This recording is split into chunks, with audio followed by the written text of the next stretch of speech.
उस रात मैं हॉस्टल से अपने घर वापस जा रहा था। रात बहुत ज़्यादा हो चुकी थी। जब मैं बस में चढ़ा तो पूरी बस भरी पड़ी थी, पर एक सीट फिर भी खाली थी।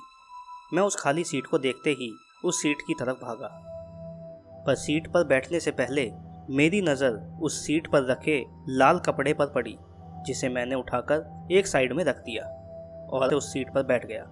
कुछ देर में बस एक पुलिया पर पहुंच गई।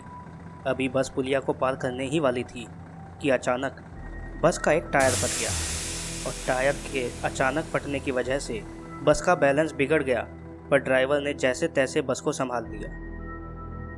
अभी हम सब सवारी राहत की सांसें ले ही रहे थे कि आगे से बस ड्राइवर की आवाज़ आई।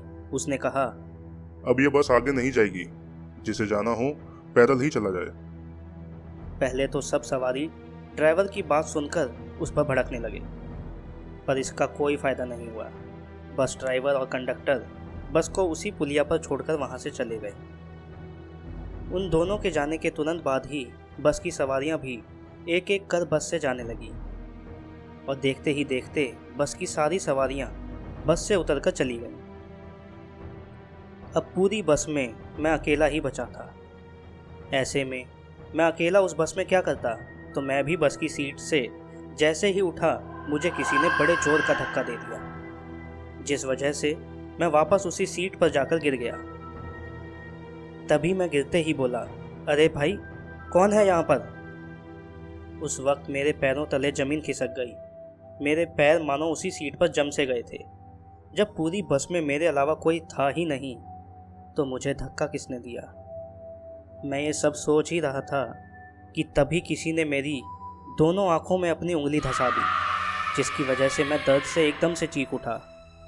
और बस मैं अभी दर्द से छटपटा ही रहा था कि तभी किसी ने मुझे कॉलर से पकड़ा और मुझे घसीटते हुए बस से नीचे ले आया। मैं लगातार चीखे चिल्लाए जा रहा था, मगर वो जो कोई भी था बहुत भड़का हुआ लग रहा था। तभी मुझे बस ड्राइवर की आवाज़ सुनाई दी, जो रोते हुए बोल रहा था, कालो भाई, इसे माफ कर दो। इसे पता नहीं था कि वो आपकी सीट पर बैठ गया है। उसने अनजाने में आपका गमछा उठाकर साइड में रख दिया था। मगर वो अभी भी गुस्से में ही था, और उसने उसी वक्त मुझे उस पुलिया के नीचे फेंक दिया। वो तो अच्छा था कि नीचे काफ़ी गहरा पानी था और मुझे तैरना भी आता था, जिस वजह से मैं तैर कर किनारे पर आ गया। मगर मेरी आंखों में अभी भी बहुत दर्द था, जिस वजह से मैं अपनी आंखें खोल भी नहीं पा रहा था। तभी मुझे उस बस ड्राइवर की आवाज़ सुनाई पड़ी, और उसी बस ड्राइवर ने मुझे हॉस्पिटल तक पहुंचाया।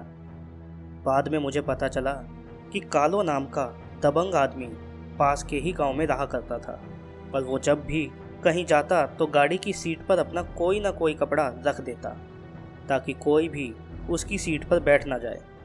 यहाँ तक कि कपड़ा रखने के बाद भी वो उस गाड़ी में सफ़र भी नहीं करता, मगर फिर भी अगर उसे पता चल जाता कि उसकी सीट पर कोई बैठा हुआ था, तो पहले तो वो उस गाड़ी वाले को मारता और फिर उस सवारी को।